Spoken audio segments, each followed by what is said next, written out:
Welcome to It's All Blakademik with myself, Jordan Jarrett-Bryan. Thank you very much for joining us here at Jerk Fest. I'm on the panel here with three fantastic guests as we get into our next debate.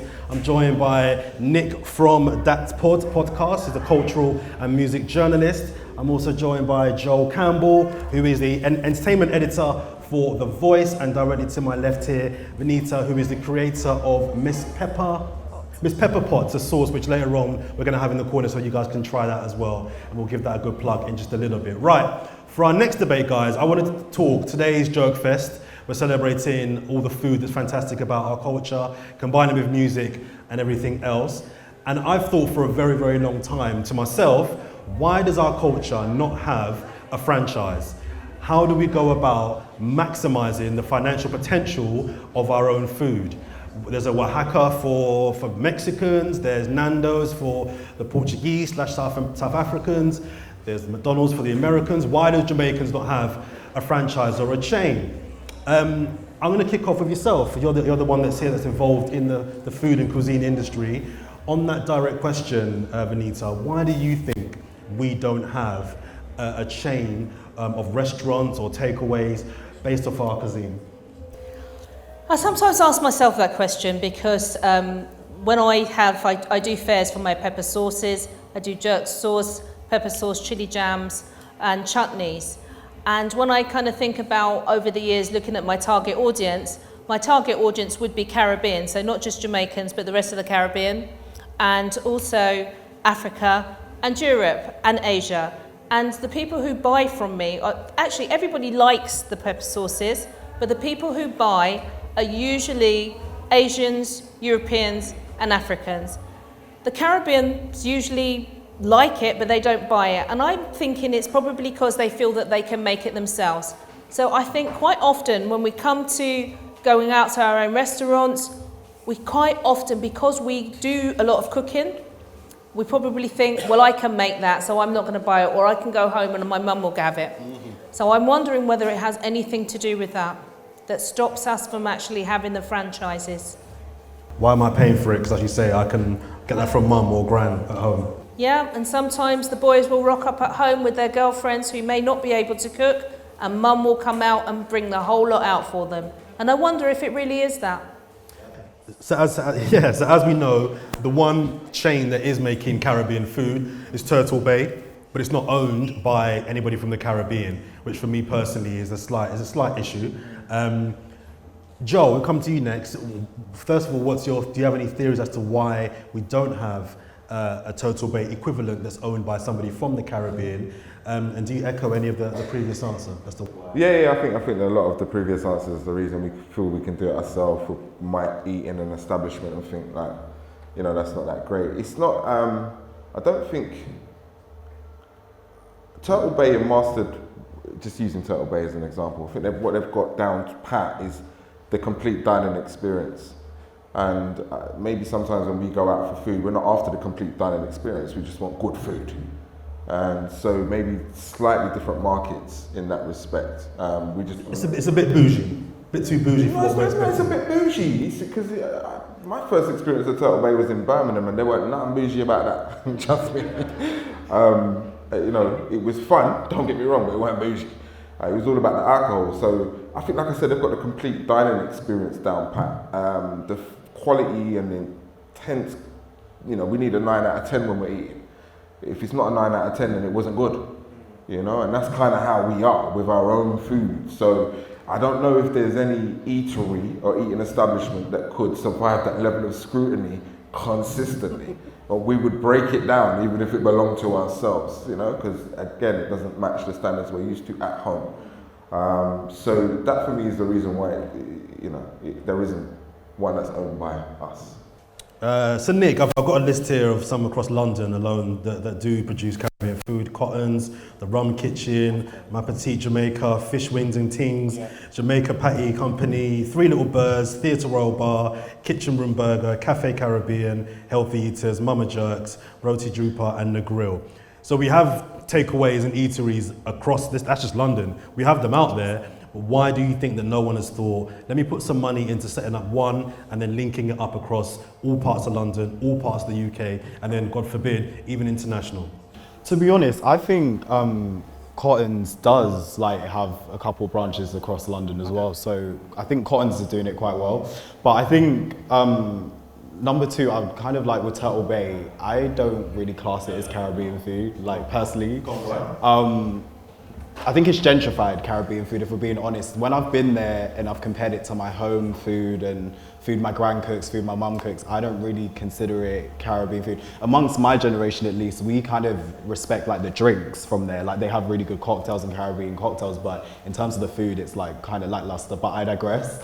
In terms of your point on why we don't franchise and all that kind of stuff, I think, number one, it's an investment piece. I think while it's such a big challenge to open up even one store, I used to go Roti Hut in Shepherd's Bush before it closed down, and that was my lovely place. Loved the food, man. When I was a kid from primary school, run down there. But anyway, I think opening one is such a big achievement for our community as well. I think to then maximize that and have the challenge, I think there's a lot of pressure. There's a lot of, this is backed by stats as well, there's a lot of hardship with getting the investment amongst ethnic minorities, African Caribbeans being one of the worst amongst minorities in that list. And I think it's kind of the fear of the organization of doing it all again and trusting people to do that for you outside of your family. Because I know in my family at least, in terms of expertise in that reign, to kind of take that control, the most trusted people would be your family. There's not that many people with the expertise to really take that on board and own that second, third, fourth shot. So I think entrusting people is a kind of big problem within our community as well, which we kind of struggled with over the years, and rightfully so, because we've been through so much hardships. But I think it's a lack of knowledge and a lack of trust there in the funding piece. So three things I'd pick up. Does any of the three of you believe that we still suffer from the stereotypical Caribbean yard shop and lack of service?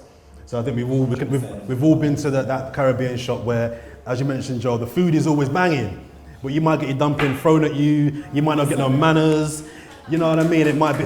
Is that something that we suffer from as well? Customer service. 100%. In my generation, I think that is still a stereotype, but I will big up Cottons, which is just down the road, which have amazing service. Do you get a discount or something? I don't get a discount, but I just love it. I go there all the time. But I think in terms of the kind of takeaway shops and stuff like that, in some places, I'm not going to say it's the whole market, but I know that if I don't get rude service in some places, the food is not going to be good, and that's a bad thing to say. But I think we still suffer from that stereotype to a certain extent. Joel, do you agree? I mean, the funny thing for me is the yard shops that for me serve the best food tend to be the ones that are the rudest. Yeah, because they know the food's good, innit? The ruder you are, the better the food. They don't, and it's not rudeness, innit? It's just a cultural difference. It's rudeness, John. They're saying it's rudeness. I mean, listen, there's an expectation. There's an expectation that we have in this country about how we're served. Yeah, right. Yeah. There's an expectation. There's a standard, right? Yeah. Okay. So, and some of these places fall short of that standard, and so the interaction is construed as rudeness. But that's how they are 24/7. So I wouldn't say that they're rude 24/7. I don't think someone can be rude all the time. I just think that's their default position. If you don't like, for me, why I make that distinction is because there are places I like to eat and some places I don't like to eat. There's some places I go in and the staff are rude, from Pret to McDonald's to my local Caribbean shop. If they're rude, they're rude. You know what I mean? And okay, that there's a stereotypical joke that's been running from the ages. Where I think a lot of people set up, and maybe a lot of those rude people set up who knew their food were good. They weren't necessarily invested in the customer service. They were just giving you good, that 9 out of 10 I was talking about, yeah? They were giving you that kind of food. So over the years, they've learnt that actually it's not just the food that people come for. some of those people have improved with their customer So you service. think it's an old stereotype? I It's do. not I fair do. I don't anymore. think we should keep bringing that one out. And if you don't like the service, don't go there. It's very simple. There's enough places to go now. Okay. Well, I have to say I don't go to the places that are rude because I don't need to go and hear for the longest time when I say, have you got? Because actually I want a service like everybody else. So I go to places that actually ask me what I like. I'm sorry, Mum, I haven't got it at the moment. We'll certainly get it in. So if I go to places like Dutchy in South London in Croydon, they also have a branch in Thornton Heath. They actually cater for those who don't eat meat and those who don't eat fish.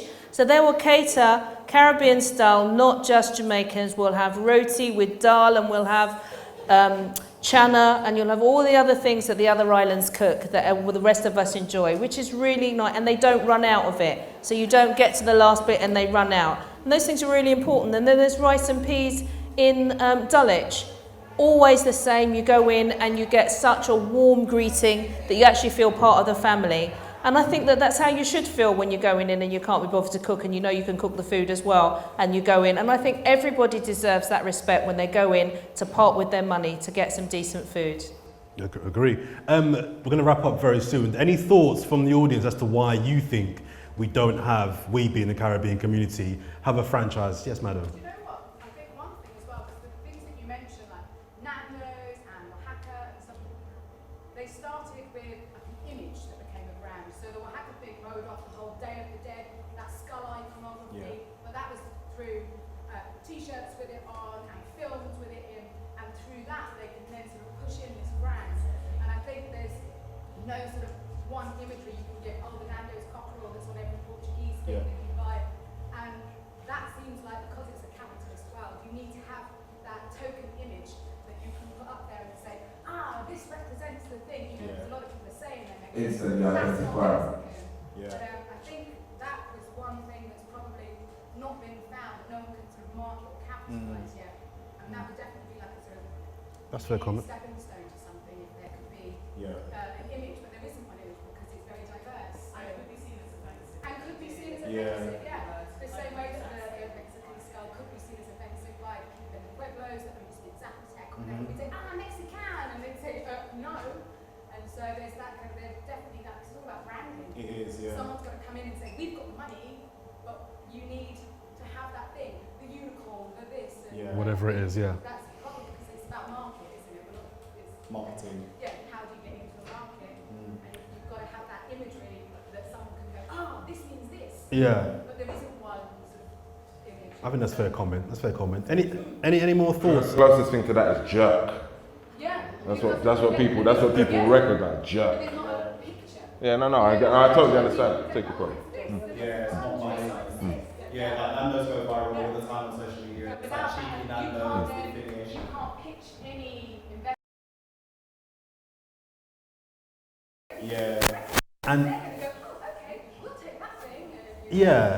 and a point you just made there, is it also that there are other people, i.e. Jamie Oliver, who are capitalising on our food and messing up and getting it wrong? Yeah. And they'll say, it's the sunset and the silhouette of the palm. And getting it wrong, yeah. But it needs to be more compact than that. Yeah. We leave our roots. They do. Leave our roots. We only work. And I think without that sort of one thing to really kind of push it up, So let me hear your thoughts. Do you think that people that are not from the Caribbean jumping on Caribbean food makes it twice as hard for someone from the Caribbean to make a success of a franchise? To some degree, yes. I think when there's that kind of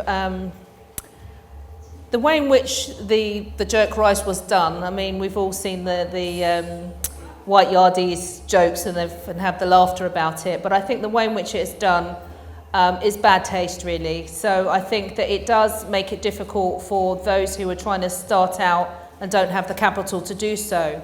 So when you kind of think of the support that Levi Roots has got and where he's got to, he's got that because he had to put himself in the dragon's den, which is torture to some people. So I think that we do need people who are able to support and come forward to support others and actually helping with the franchise. I mean, I haven't really looked into it myself, but when I kind of think about the branding for Dutchie, the Dutch, the one, that's quite a good one. That's a universal for Caribbean islands, the Dutch pot. So that could take off if they got the support to take that forward. But I think that, you know, we'd have to see. And just finally, guys, how important is it therefore that we have festivals like Jerk Fest, where we can all come together and celebrate not only our food, but all elements of our culture? And we're seeing a lot of the businesses here run by people from the Caribbean. 100%. I think it's so key because when I went home to, you know, Jamaica and like saw all the brands like Grace and their actual origin and stuff like that and parts of the authentic market, it just makes it so much more important. And I think Carnival is a huge example of how when we come together, look at the impact, look at the cultural impact we can do. Celebrities go every year. And to be honest, it's not even about that validation, but it just shows how big we've got. And I think, you know, the likes of what Usain Bolt's done just by being community driven, supportive, Levi Roots, as you just mentioned, what he did. I think it's so key coming together, and it's so important for these things to be black centric and black owned and Caribbean owned, in my opinion, because when you sometimes it loses its flavor and its authenticity when it goes to the mass market, and it's not owned by the mass market as well. So I think, yeah, we need to retain the origins of ownership and the origins of roots and authenticity, because I hate the dilution of culture so much. So yeah. Cool. Guys, thank you very much. I want to say a big shout out to London Joke for having us today. We are having another bigger live show on Thursday coming at the Stockwell Playhouse. We have all of our information on our website, across all of our socials as well. It's a lovely day outside as when I came in anyway. So please enjoy the food, the music, and we've got some more activities today. Thank you for watching. It's all Blakademik. Thank you very much.